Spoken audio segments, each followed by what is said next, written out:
Hello, my name is Matt Bird, and I want to welcome you to the PublishU podcast, where we feature the real life stories of authors from around the world. Today, I'm joined by Dawn Walker from Halifax in the United Kingdom, who has written a book called Wearing Jesus. Dawn, you are very welcome. Thank you very much. Nice to see you. And you. Now, you're not a full-time author. Well, not yet anyway. What's your day job? You're in finance, is that right? I'm in banking. I'm in change management in particular, and probably done that now for best part of 30 years. Wow. Yeah. So change management, is that about change management around people or systems or all of the above? Yeah, all of the above. So it's just transforming maybe products or services or whole teams and functions. But my specialism is regulatory change within the banking world, particularly financial reporting. Oh wow. Gosh, well, we'll leave that there. Sounds fascinating. No, the change is so important, isn't it? And how we handle it and manage it and facilitate it and how we get people to do it. Because change is not always welcomed. No, that's true. And often they say that people who manage change are the ones that find it hardest to change. And sometimes So that is is the that you, case. Dawn? Is this a confession?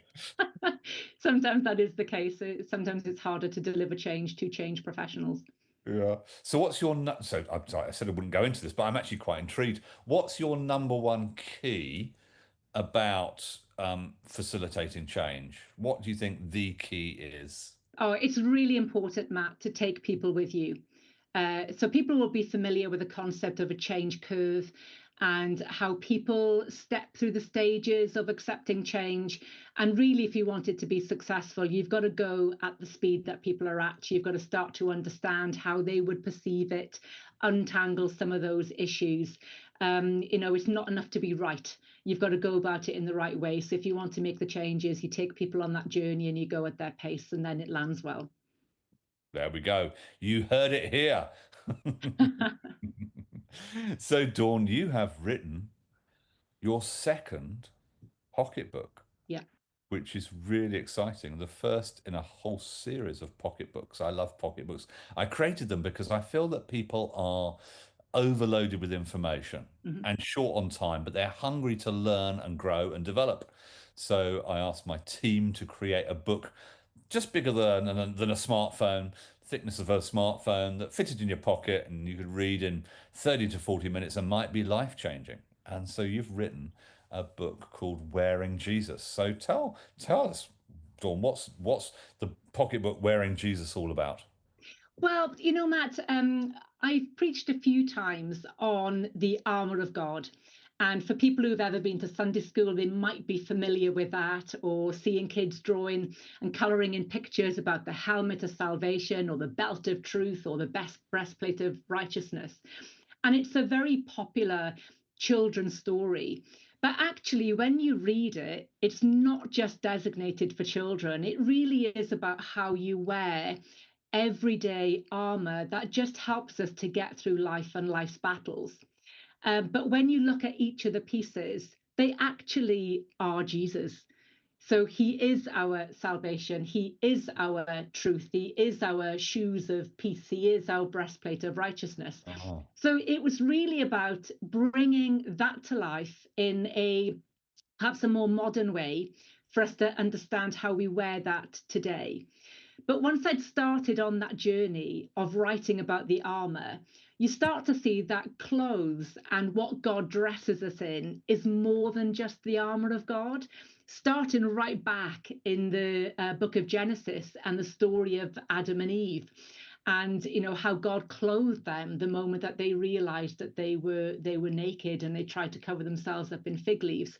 So it's an interesting journey to look at what the Bible says about our covering, what it says about those clothes, and how we dress ourselves in all things Jesus. So it's covering those steps. wow. So really, clothes or wearing is a metaphor for adopting, believing, behaving. how would you describe it? Because it's Yeah, exactly. I mean, our clothes, they give something away about ourselves. Clothes make a they statement. certainly do. Yeah. Oh, good. I mean, if I could have gotten away with it when I was younger, I would have been dressing in a gothic style because I absolutely love those clothes. And still, even now, steampunk is one of my sort of favorite things to look at in clothes because it conveys something about who we are, our personality, how we want to be seen and perceived. And so we dress ourselves according to what really is on the inside as an external expression. Well, wearing Jesus is just the same thing.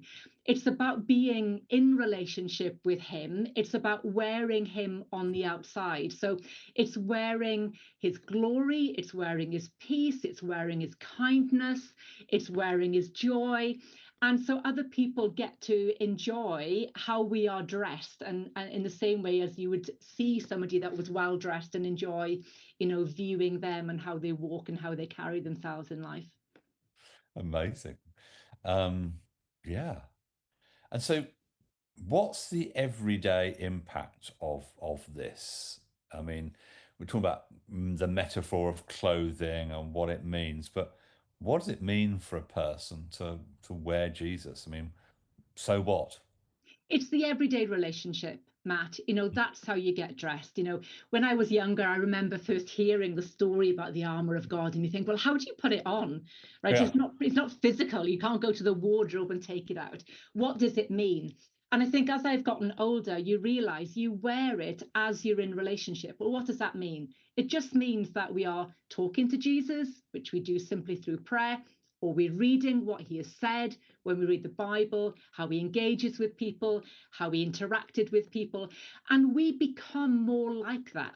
So mm, we display love, we display kindness, we display patience and long suffering. And so that helps us in our communities, it helps us in our relationships. And so the more we're in relationship with him, the more we look like him, the more we dress like him.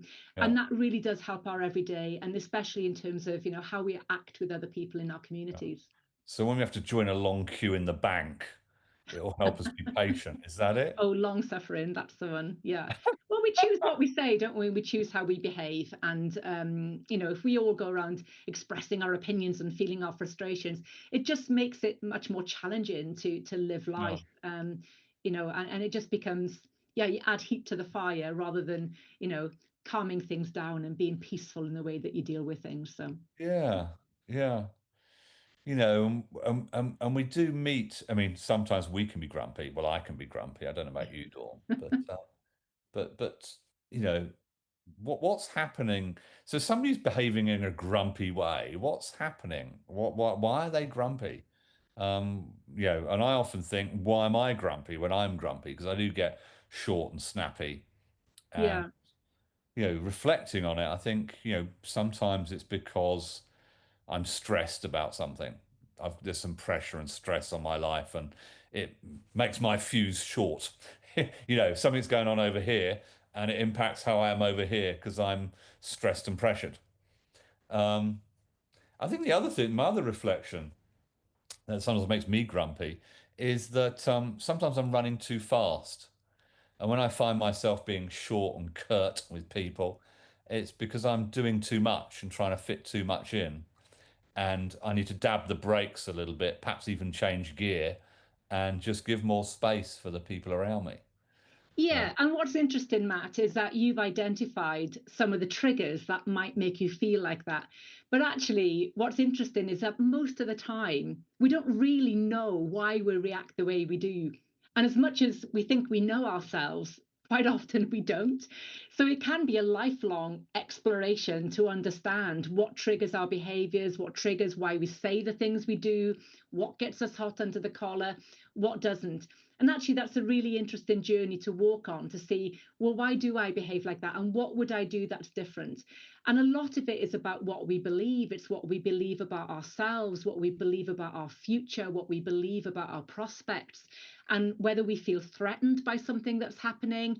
Or, as you say, sometimes we're just tired and we need a good sleep. Right. So there can be lots of yeah, reasons behind that, for sure. yeah, no, absolutely. So with this book, Wearing Jesus, what is your hope? So for my, what it achieves. the pocketbooks that I'm writing, they're quite devotional in nature because there are reflection points at the end of every chapter, Mm, and then there's a prayer to go with it. And the reason I wanted it to be short, as you said earlier, is for people to be able to read it and do something about it and maybe think about, yeah, actually I could consider this in my life, or I could consider that, and pray about that and just see where that takes them in terms of their own growth and their own ambition, and how they feel that begins to change. Because if we do pray a bit more, if we read the Bible a bit more, if we're a bit more like Jesus, that's only going to be good. There's good things that come from that. And mm. maybe, we'll deal with grumpiness in the future. Well, thank you, Dawn, and thank you all for so much for listening to the Publish You podcast, featuring the real life stories of authors from around the world. And if you are interested in becoming an author like Dawn, then please visit our website, www.publish, the letter U, publishu.com. And if you've enjoyed this broadcast, please subscribe for more. Thank you so much for joining us, and goodbye for now.